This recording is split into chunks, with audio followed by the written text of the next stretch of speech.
Yes, bienvenue à Accès. On poursuit notre thématique sur guerre invisible. Et la semaine dernière, dans les dernières semaines, je ne sais pas si tu te souviens, on a parlé du fait que Satan était un influenceur. Je sais qu'on entend beaucoup parler de ça, les influenceurs sur le web, mais le plus grand de tous les influenceurs, je ne sais pas si tu le savais, mais nous l'avons découvert ensemble, c'est Satan. Et c'est pas un influenceur positif, non. Il utilise toute son influence afin d'éloigner et de garder ce monde le plus loin possible de Dieu. Et c'est pour ça qu'on a parlé de l'importance de son influence. Et aujourd'hui, dans le message, nous allons parler de ses stratégies. Donc, non seulement Satan a une influence, mais il use de diverses stratégies, des tactiques qu'il met au point afin de nous mettre, nous les croyants, hors jeu, loin de Dieu et du salut. C'est son but. Et je ne sais pas si tu es un connaisseur de stratégies et de tactiques. Habituellement, là, quand on joue à un jeu qu'on aime, un jeu dont nous sommes passionnés, on a tous nos stratégies qui remontent. Moi, pendant la semaine de relâche, j'ai fait un marathon du jeu Les Colons de Catane. Je ne sais pas si tu connais le jeu Colons de Catane. Et moi, j'ai comme mes stratégies à moi. Tout le monde en a un peu nos stratégies. Moi, j'ai pour mon dire que si tu contrôles la pierre et le foin, ben, tu gagnes la partie. Si tu sais un peu c'est quoi, peut-être que tu comprends. Toi, peut-être que c'est loup-garou. Dans les après-réunions, quand on joue dans les salles sur Zoom, peut-être que toi, tu choisis la salle de loup-garou. Et à chaque fois que la game part, toi, tu as ta stratégie. Moi, j'en connais, leur stratégie, c'est lorsqu'ils sont eux-mêmes loup-garou, ce qu'ils vont faire, c'est qu'ils vont dénoncer un autre loup-garou et voter contre lui afin un peu de gagner, gagner la confiance des villageois. C'est peut-être ta stratégie, c'est une bonne stratégie. Pas le fun pour les autres loups-garous, mais c'est une bonne stratégie. Peut-être que toi, tu es dans la salle du Among Us et tu as ta propre stratégie. Là, ici, je vais me livrer pour vous. Je vais vous donner c'était quoi, moi, ma stratégie dans Among Us. Moi, ce que je fais quand je suis l'imposteur, je suis quelqu'un qui n'est pas imposteur et je reste avec lui du début à la fin. Je fais toutes les affaires avec lui. Là, cette personne-là gagne ma confiance un peu parce qu'il est persuadé que je ne suis pas imposteur. Mais ce qu'il ne se rend pas compte, c'est que des fois, quand on marche, le temps de tourner un coin d'un corridor, moi, j'ai le temps d'aller tuer quelqu'un d'autre. Donc lui, il est certain que je ne suis pas un imposteur, mais je suis un imposteur. J'ai sa confiance et il est tellement persuadé que j'en suis pas un qu'il convainc tout le monde. On se ramasse ensemble à la fin quand il faut voter à 4 et je l'ai de mon bord et c'est comme ça qu'on gagne comme en étant un imposteur. Ça, c'est ma tactique, c'est ma stratégie. Mais le fait, c'est que ta vie et ton éternité, c'est pas un jeu. C'est du sérieux et il nous faut prendre au sérieux les stratégies de l'ennemi. Il faut prendre au sérieux les tactiques du diable pour nous mettre hors jeu, car c'est un hors jeu de vie, c'est un hors jeu éternel. Nous voulons connaître ces stratégies, c'est du sérieux. C'est un peu comme la poursuite de notre message sur l'autodéfense spirituelle. Je t'ai parlé un peu de mes cours de Kung Fu.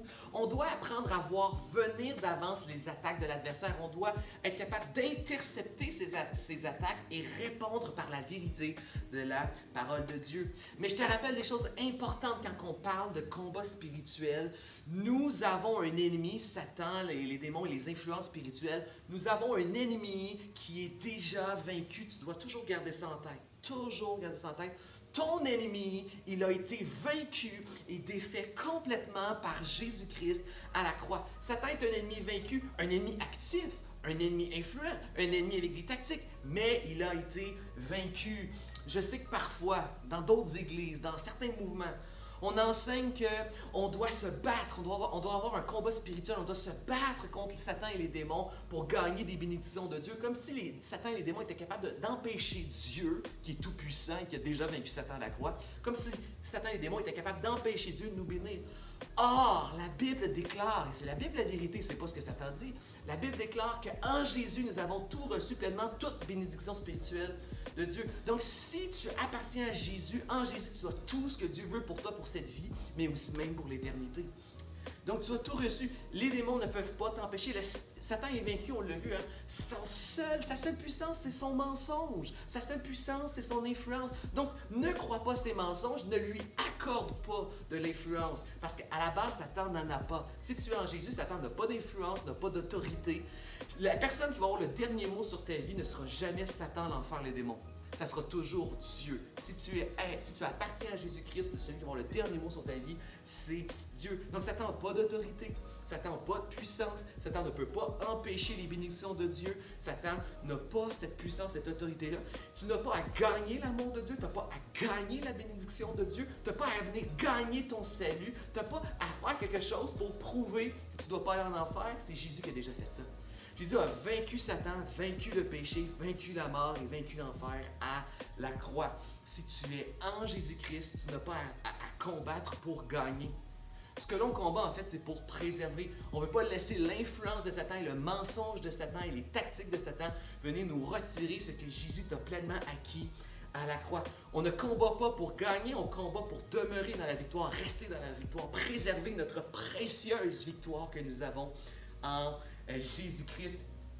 Et commençons ensemble dès à présent avec la première stratégie. On va voir les 3 grandes stratégies universelles de Satan. Satan utilise la tentation, Satan utilise la contamination et Satan utilise l'intimidation. Donc, nous allons commencer cette semaine avec la tentation. Satan utilise la tentation. La tentation, là, c'est un peu une façon de Satan d'utiliser toutes ses énergies. Puis si je dis Satan, c'est juste ça peut tout être le royaume spirituel des ténèbres. Satan, ses démons, son influence de manière générale sur le monde. C'est pas Satan, lui, en personne, qui vient tenter chaque chrétien. Mais Satan va utiliser toute sa capacité, son autorité, pour essayer de venir nous détourner. La tentation, c'est la manière de nous détourner de Dieu, nous détourner du chemin que Jésus est. Jésus s'est présenté comme le chemin, la vie et la vérité. C'est présenté comme la lumière. Or, Satan veut l'inverse pour ta vie.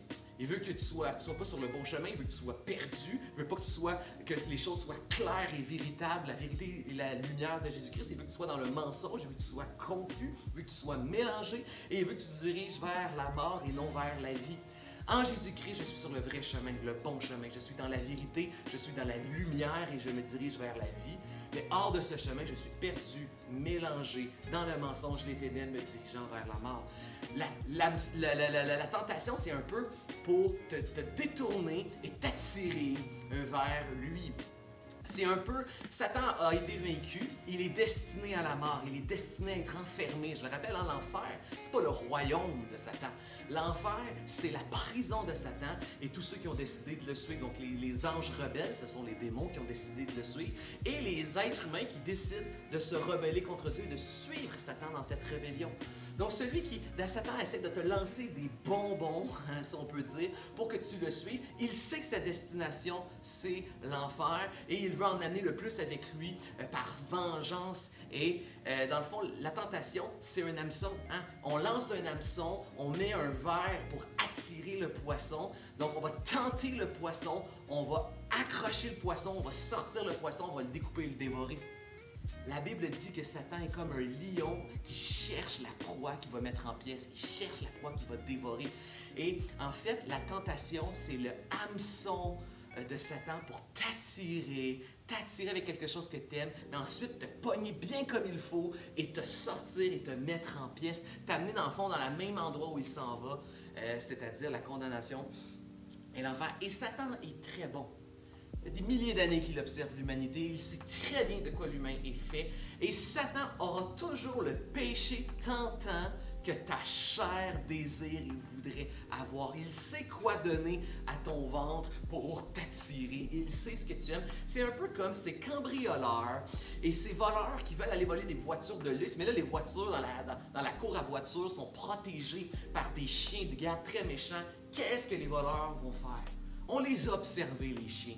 Même si les chiens sont des colosses qui sont capables de nous mettre en pièces, ce sont des bêtes féroces, on sait très bien que si tu arrives avec un bon steak bien saignant, et les chiens vont préférer le steak, ils vont laisser les voleurs aller prendre les voitures. C'est la même chose avec Satan. Satan a le steak que ta chair désire. Et pendant que tu es préoccupé sur ce qu'il fait, tu ne vois pas que par en arrière, ce qu'il essaye de te faire, c'est de t'éloigner et de te voler de ce que tu as de plus précieux si tu es en Jésus-Christ.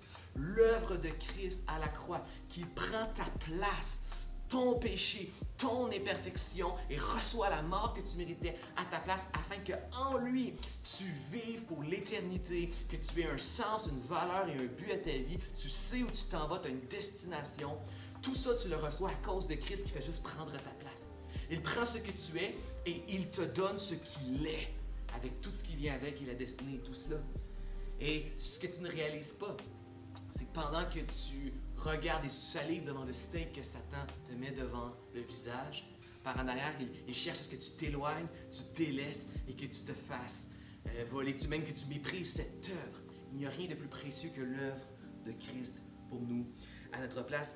Et le chrétien qui finit par manger le steak de Satan et qui les prend les bonbons et qui va, il apprend la tentation, il apprend le hameçon qui l'attire, qu'est-ce qui va se passer?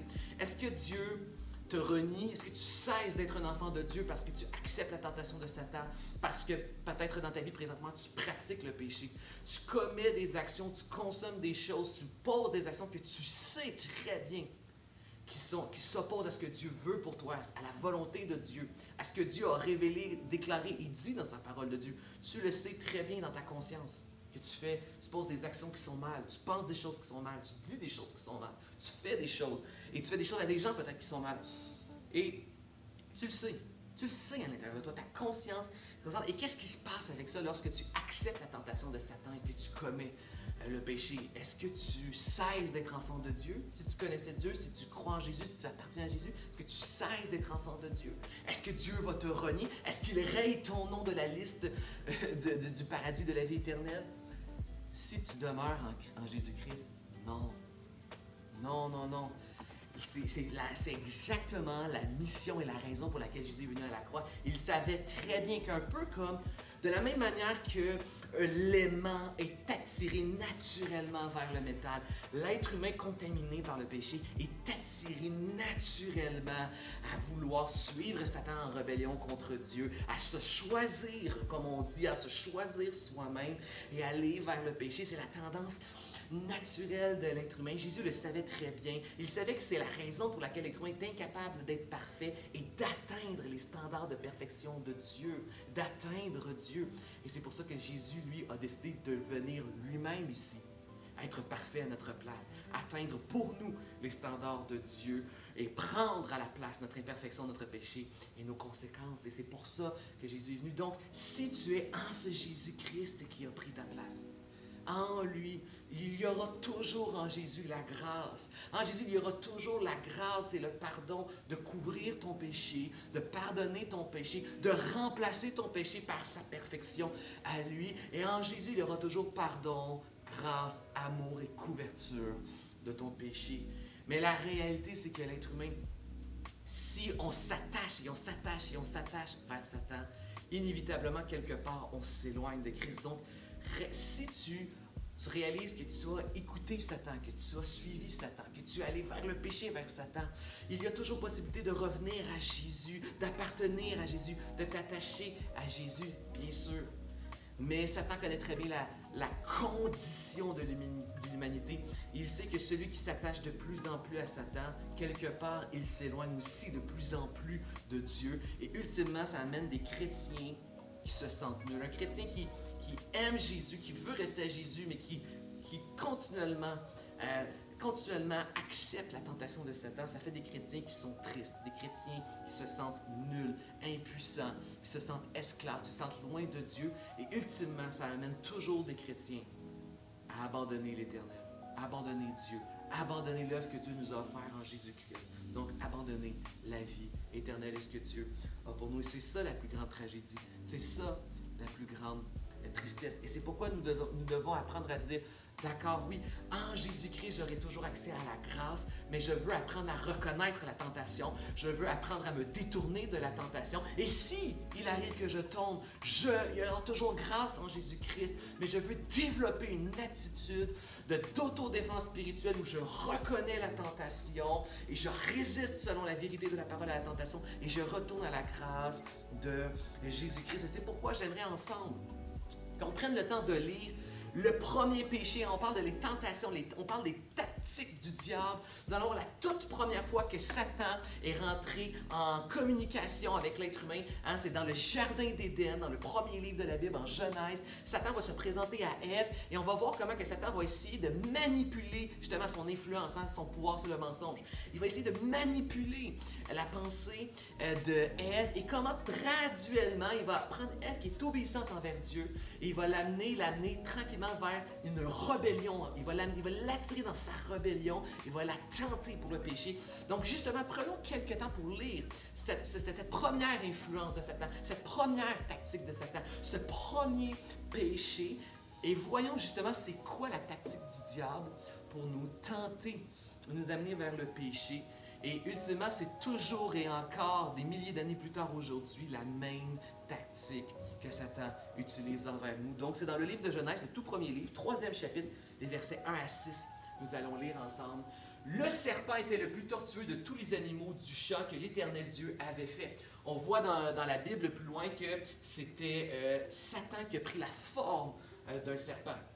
Il demanda à la femme, « Vraiment Dieu vous a-t-il dit, ne mangez pas du fruit d'aucun arbre du jardin? » La femme répondit au serpent, « Nous mangeons des fruits des arbres du jardin, excepté du fruit de l'arbre qui est au milieu du jardin. » Dieu a dit de ne pas en manger et de ne pas y toucher, sinon nous mourrons. Alors le serpent dit à la femme, « Mais pas du tout, vous ne mourrez pas. Seulement Dieu sait bien que le jour où vous en mangerez, vos yeux s'ouvriront et vous serez comme Dieu, choisissant vous-même entre le bien et le mal. » Hein?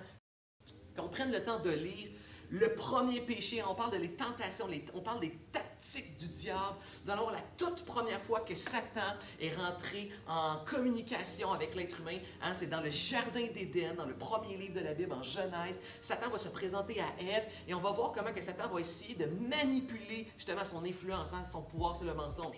Il va essayer de manipuler la pensée de Ève et comment graduellement il va prendre Ève qui est obéissante envers Dieu et il va l'amener tranquillement vers une rébellion. Il va l'attirer dans sa rébellion, il va la tenter pour le péché. Donc justement, prenons quelques temps pour lire cette première influence de Satan, cette première tactique de Satan, ce premier péché, et voyons justement c'est quoi la tactique du diable pour nous tenter, nous amener vers le péché.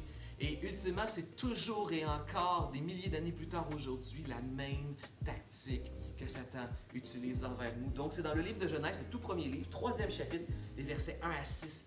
Nous allons lire ensemble. Le serpent était le plus tortueux de tous les animaux du champ que l'Éternel Dieu avait fait. On voit dans la Bible plus loin que c'était Satan qui a pris la forme d'un serpent.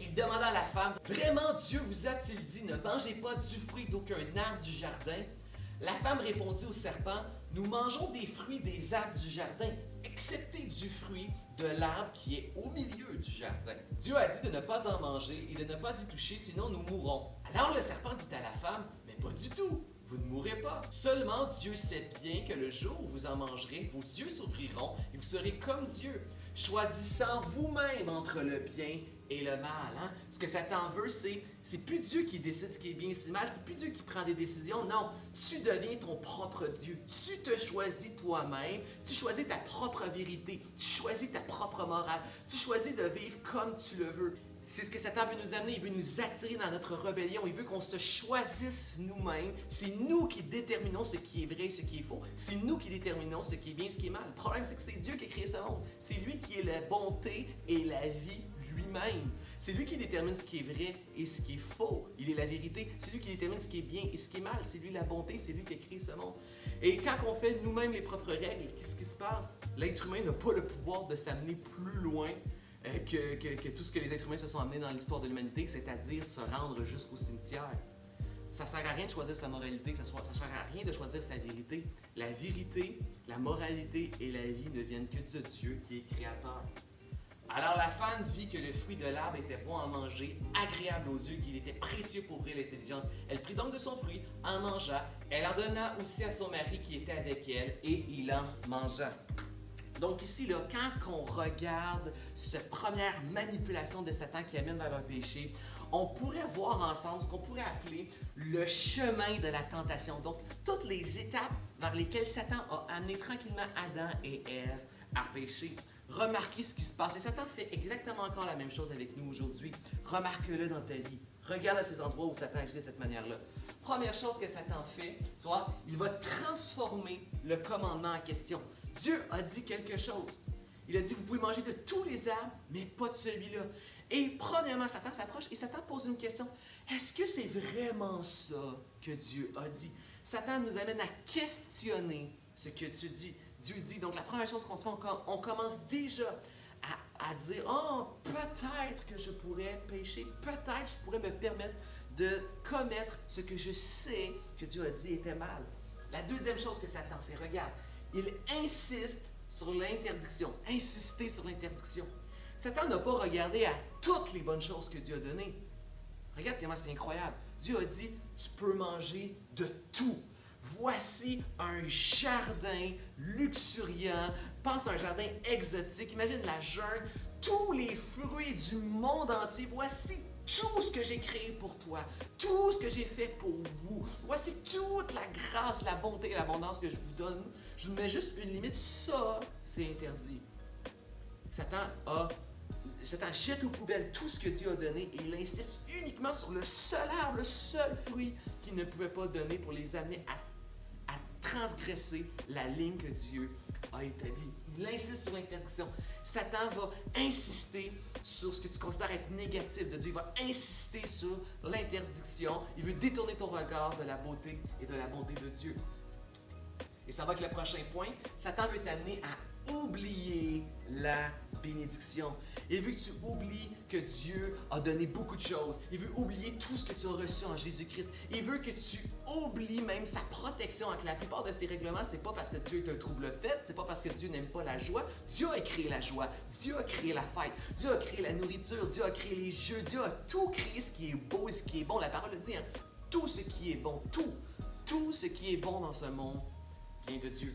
Dieu a créé ce qui est bon, ce qui est heureux, ce qui est joyeux. On oublie cela, on oublie la grosseur, la grandeur de sa bénédiction, puis on oublie même que des fois, certains de ces règlements, c'est pas un trouble-fait, Dieu, c'est simplement des fois que Dieu met un cadre, c'est simplement de la protection. C'est comme un feu. Un feu, c'est beau dans une cheminée, pas quand c'est pris dans les rideaux du salon. Il y a un cadre. Dieu donne des choses qui sont belles et il établit un cadre pour que ça reste beau, pour que ça reste bon. Donc, on oublie la grandeur de sa bénédiction, puis on oublie aussi le but de la protection. Ça nous amène à oublier le but, c'est ce que je dis un peu. Donc, non seulement on oublie la bénédiction, Dieu a donné plein de choses, mais on oublie aussi que les lois et même les règlements et les commandements ont un but. Et Satan amène ensuite, cinquièmement, attaquer l'intention de Dieu. Non, c'est pas ça que Dieu ne veut pas que vous deveniez comme lui. Satan essaie d'attaquer les intentions de Dieu, attaquer les bonnes motivations de Dieu. Il veut que tu arrêtes de voir Dieu comme étant bon, sage et tout-puissant. Il veut que tu le vois comme s'il était mauvais, méchant, sans puissance. Ultimement, ce que Satan voudrait, c'est même que tu n'y crois plus à Dieu. Mais avant ça, il va essayer d'attaquer la bonté et l'intégrité. Il veut que tu vois les commandements de Dieu comme étant négatifs, déplaisants, comme s'il voulait simplement t'empêcher de vivre et d'être heureux. Alors, et Satan, lui, quand Satan essaie de nous tenter pour le péché, il veut nous tenter à désobéir à Dieu, il veut nous amener à ne pas croire en Dieu. Qu'est-ce que, subtilement, Satan essaie de nous faire croire? Que la vraie vie, là, le vrai party, le vrai plaisir est avec lui. Alors que ce qu'il nous offre, ce n'est que, quand tu regardes au monde, ce n'est que tristesse, autodestruction, vide et finalement mort éternelle. Alors que Dieu, il veut nous faire passer Dieu comme si Dieu était un trouble-fait. Alors que c'est Dieu qui crée la joie, le vrai plaisir, le vrai bonheur. C'est Dieu qui remplit ton cœur et c'est lui qui donne la vie éternelle. Un paradis qui va être une fête et un party éternel incroyable. Satan tourne Dieu en mensonge, il détourne les choses. Satan n'offre même pas ce qu'il promet et il te fait croire que Dieu ne te le donne pas alors que c'est Dieu qui le donne véritablement. Ensuite, quand tu es rendu là, quand tu es rendu à croire Satan, à mettre en doute les intentions de Dieu, à croire que Dieu n'est pas le Dieu de la vie et que c'est Satan qui offre la vraie vie, le vrai plaisir, il t'amène à contredire le commandement. C'est là que maintenant Satan t'amène à adopter le mensonge. Et c'est là que Satan va dire, directement, il va dire non, pas du tout. Vous n'allez pas mourir si vous mangez du fruit. Vous n'allez pas mourir si vous vivez pour vous-même et vous détournez du Dieu qui a créé la vie. Satan nous amène à croire le mensonge. Et là, on adopte le mensonge de Satan. On contredit le commandement de Dieu. La septième étape, c'est passer à l'action. Donc, on passe à l'action. Donc, nous péchons à ce moment-là contre Dieu. Et une fois qu'on goûte au péché, c'est quoi la huitième étape de Satan? Devenir esclave. On a goûté au péché, on y prend plaisir, et là on y retourne encore et encore. Et là maintenant on est attaché, on est hameçonné. L'hameçon nous a pris au prisonnier, là Satan est en train. Alors à chaque fois qu'on retourne au péché, qu'est-ce que Satan fait? Il tourne la moulinette pour nous éloigner de Dieu. Rapidement, quand on goûte au péché, on y prend plaisir. Il tourne la moulinette et il nous attire à lui. Et alors que je dis cela, peut-être qu'il y a des circonstances, des contextes, des situations que tu as vécues qui te remontent à la tête, que tu vois dans ta vie que c'est exactement ça que tu as vécu. Il y a des choses que tu as été tenté et une fois qu'on commence à goûter à certaines tentations, certains péchés, nous avons de la difficulté à couper et nous y retournons. Nous avons besoin de l'être de Dieu. Et voici ensuite, qu'est-ce que Satan fait pour qu'on demeure esclave, pour qu'on demeure attaché au péché? La 9e étape, ce que Satan fait dans la 9e étape, c'est qu'il nous fait demeurer dans le silence. Nous restons dans le silence. Nous n'osons pas en parler parce que nous avons honte, nous avons une culpabilité, nous ne voulons pas être jugés. Alors Satan t'oblige à rester dans le silence parce qu'il sait que si tu parles, si tu confesses, en ce que la Bible dit, il y a une puissance énorme dans la confession. Confesser, là, ça l'enlève le pouvoir à Satan. Pourquoi? Parce que Satan essaie de te tenir, encore une fois, dans son mensonge, dans son influence. Mais il n'y en a pas de puissance sur ta vie. Si tu oses parler, si tu oses aller voir des frères et des sœurs, des chrétiens, un leader, un pasteur, les bergers du troupeau de Dieu, si tu oses aller voir, si tu oses parler, bien, Satan ne peut plus te tenir dans le silence, Satan ne peut plus te compter des mensonges, parce que maintenant, nous allons déclarer la vérité de la parole de Dieu. On va t'inviter à revenir à Jésus et on va découvrir dans la bonne nouvelle de Jésus-Christ qui prend ta place à la croix, de la nouvelle vie de l'Esprit que nous avons, de l'aide de la parole de Dieu, la force nécessaire pour dire non à Satan, refuser le péché et rester attaché à Jésus-Christ. Est-ce que tu trouves que c'est une bonne nouvelle? Qu'est-ce qu'on peut faire pour combattre la tentation de Satan?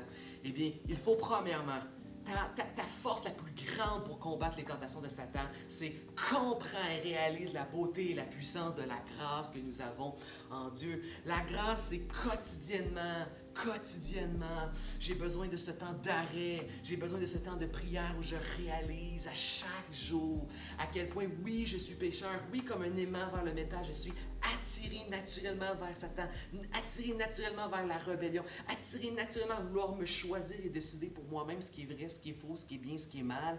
Mais en même temps, autant que naturellement je suis attiré vers le mal et je fais le mal, autant que Christ m'a aimé et qu'il est venu et qu'il a tout pris ma méchanceté, tout pris mon péché, il a tout pris mon imperfection à la croix et il m'a donné ce qu'il était en Jésus-Christ, par sa grâce, son amour qui prend ma place.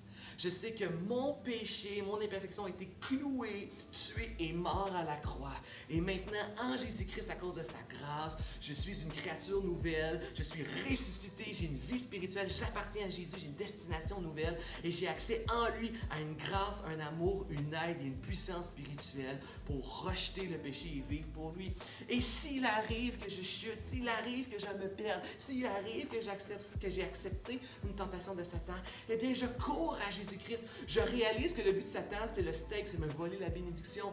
Et je reconnais cette problématique-là et je cours vers mon Seigneur. Reconnais la puissance de la grâce.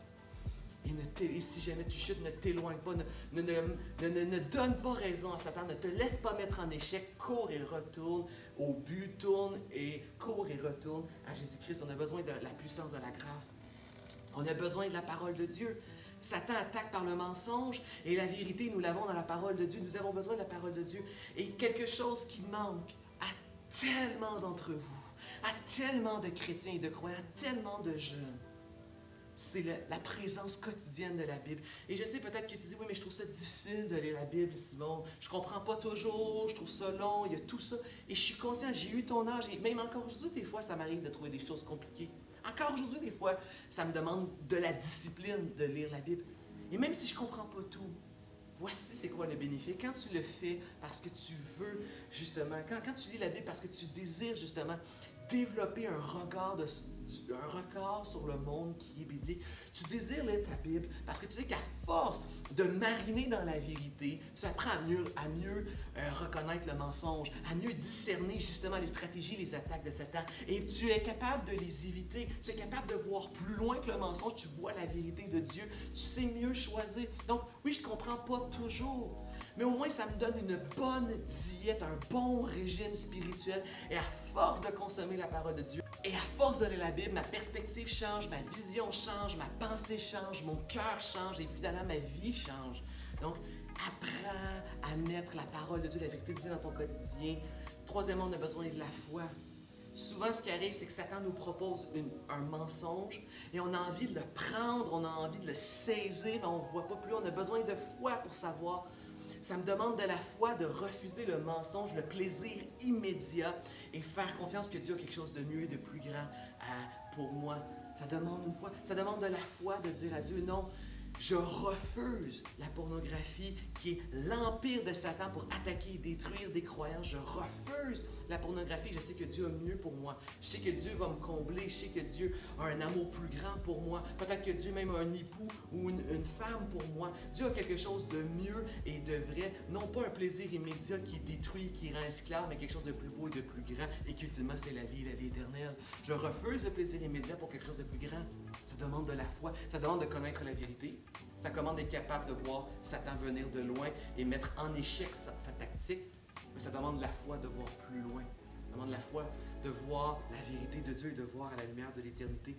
Donc, tu as besoin de la puissance, de la grâce. Tu as besoin de mariner dans la parole et la vérité. Tu as besoin de la foi qui voit plus loin. Et tu as besoin de l'Église, de la jeunesse, de la communauté.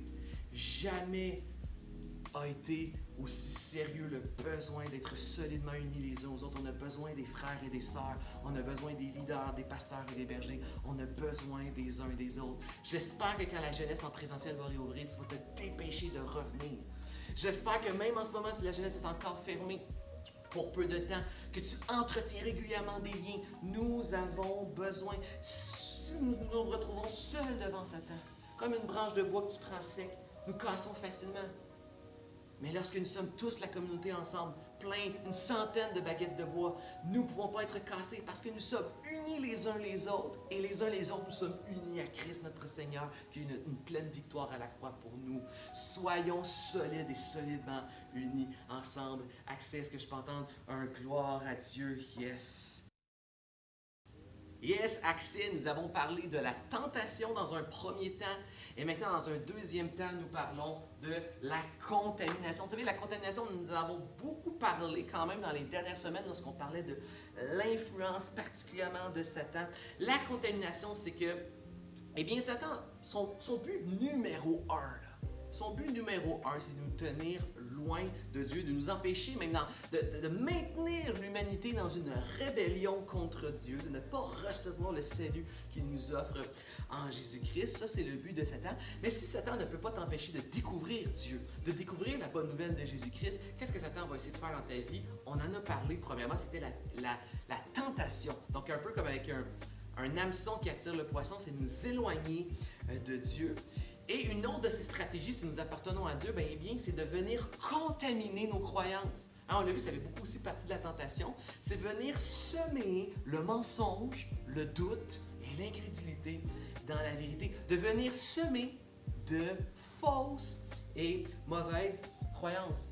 Si la tentation, quand nous répétons continuellement la tentation et le péché dans nos vies, ça a tendance à nous amener un chrétien triste, un chrétien qui se sent nul, un chrétien qui se sent esclave, impuissant, qui finit tranquillement par abandonner Dieu. Je dirais que la contamination, ce que ça l'amène dans nos vies, ça l'amène à être des chrétiens qui sont mélangés, des chrétiens qui tournent en rond et des chrétiens qui risquent peut-être tristement de manquer le bateau. Si tu crois les mensonges de Satan et que tu surfes sur les vagues des philosophies, des croyances populaires de ce monde et que tu contamines même ta lecture de la Bible, tu contamines ta vision du christianisme avec tout ce que le monde dit, eh bien, ça se peut qu'à un moment donné, tu prennes un mauvais bateau. Si tu prends le mauvais avion ou si tu prends le mauvais bateau, eh bien, tu vas te rendre où? À la mauvaise destination. C'est comme Maman, j'ai raté l'avion 2. La famille McAllister se rend quelque part en Floride et Nous avons le jeune Kevin McAllister qui, lui, va se rendre à New York. Ils prennent des avions différents. À force de suivre les mouvements de popularité, de croyance et de philosophie de ce monde, ce que tu risques au final, c'est avoir une foi mélangée. Au mieux, tu as une foi mélangée. Au pire, tu prends un mauvais bateau, tu te rends à une mauvaise destination qui n'est pas celle que Dieu a pour nous, la vie éternelle dans son paradis parfait, en son Fils Jésus-Christ. C'est un peu comme, imagine une ambulance de laquelle la vie dépendrait.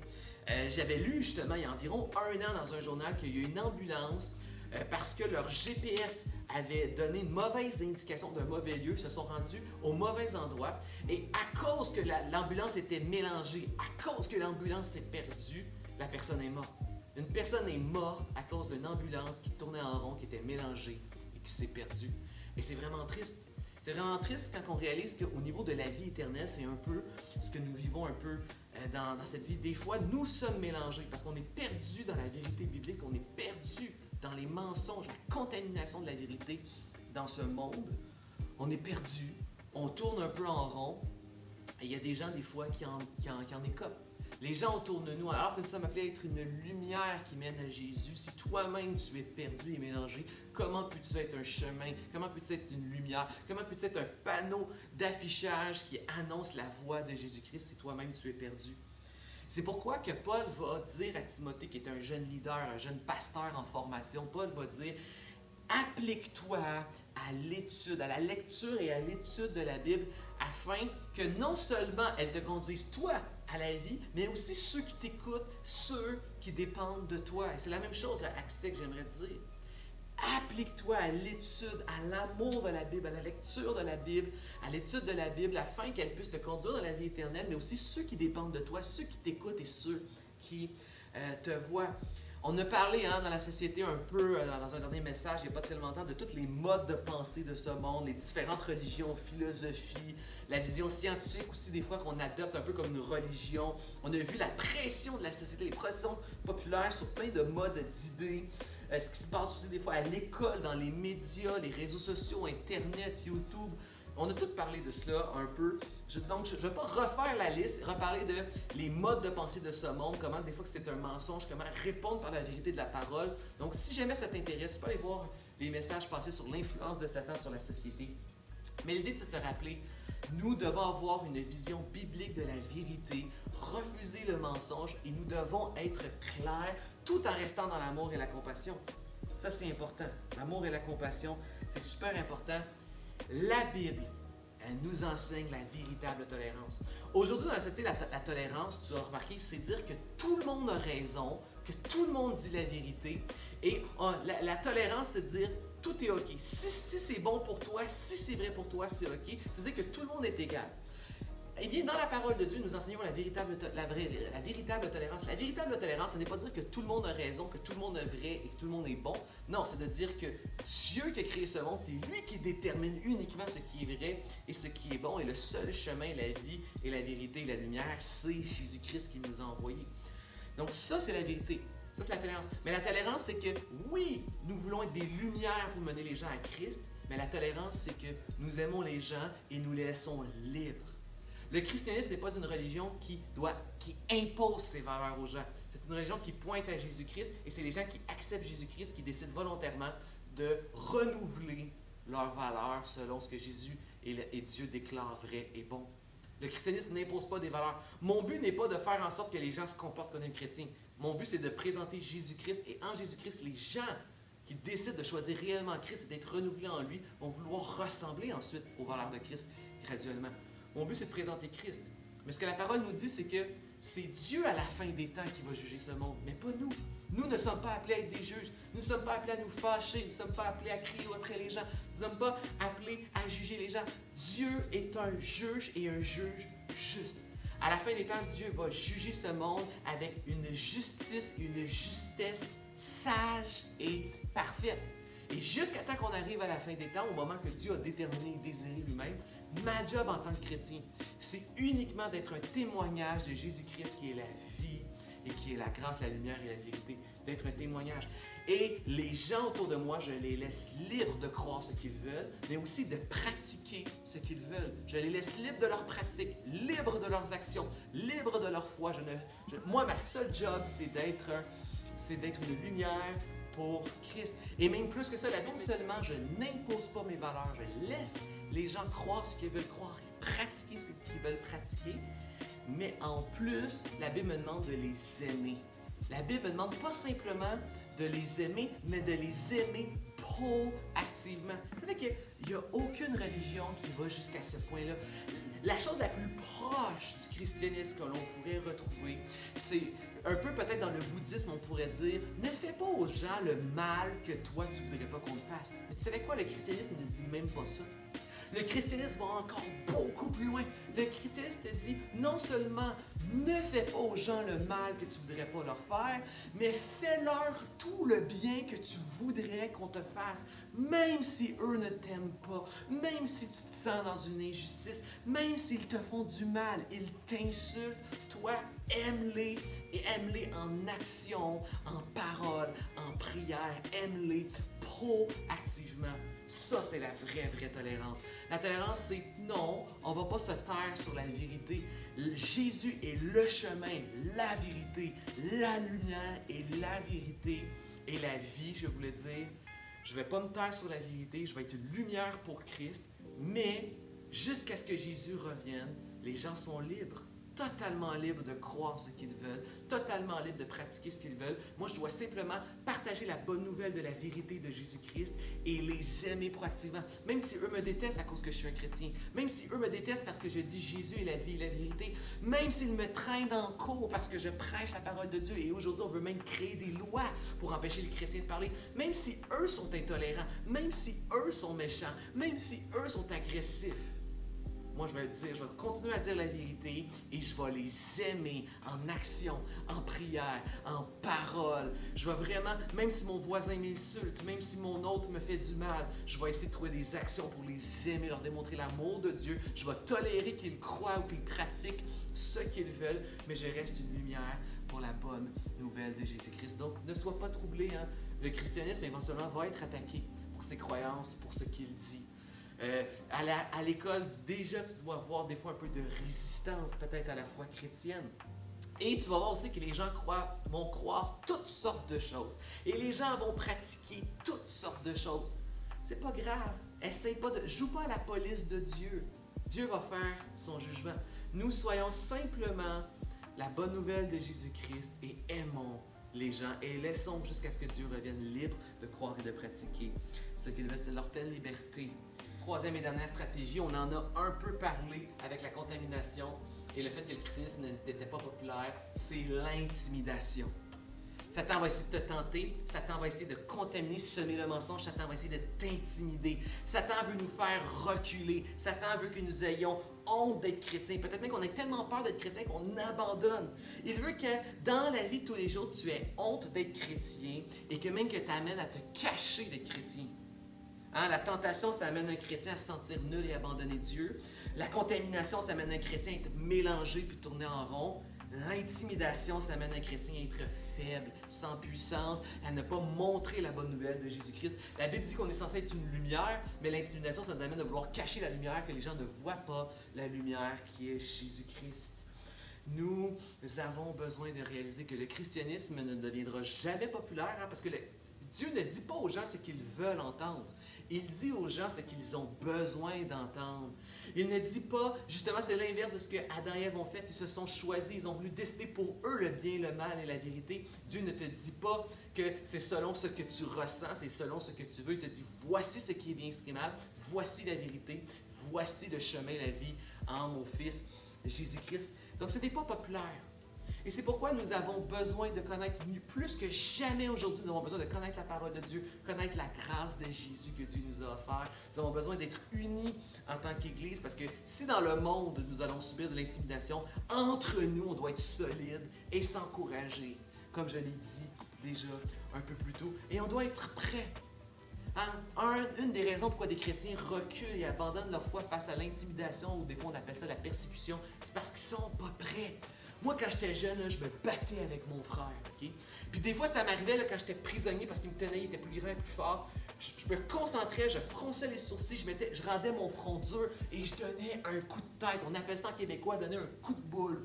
Vous savez quoi? Quand c'est toi qui reçois le coup et que tu n'es pas prêt, ta tête, là, ça résonne et ça résonne et ça résonne, c'est incroyable. Mais quand c'est toi qui as donné le coup, quand tu as rendu ton front dur, quand tu étais préparé, ça te fait pas mal et tu as mis ton ennemi KO et en échec. Dans la Bible, il y a un prophète qui parle de ça. C'est le prophète Ézéchiel qui dit que Dieu va dire à Ézéchiel qu'il va rendre son front dur comme le diamant parce que justement, il va avoir de la résistance. Chrétiens, jeunes chrétiens, accès. Nous devons rendre notre front dur, c'est-à-dire nous devons nous préparer à l'impopularité du christianisme et de Jésus-Christ. Nous devons nous préparer à la résistance. Si tu es prêt, si tu te prépares, si tu le vois venir, Satan ne pourra pas te prendre par surprise. Tu vas avoir le front dur comme le temps, tu vas passer au travers et ensemble, dans la vérité, en Jésus-Christ, nous serons solides, plus que jamais accès. Nous avons besoin de rendre nos fronts spirituellement durs comme le diamant. Est-ce que je peux lire des Amen dans les commentaires ensemble? Yes!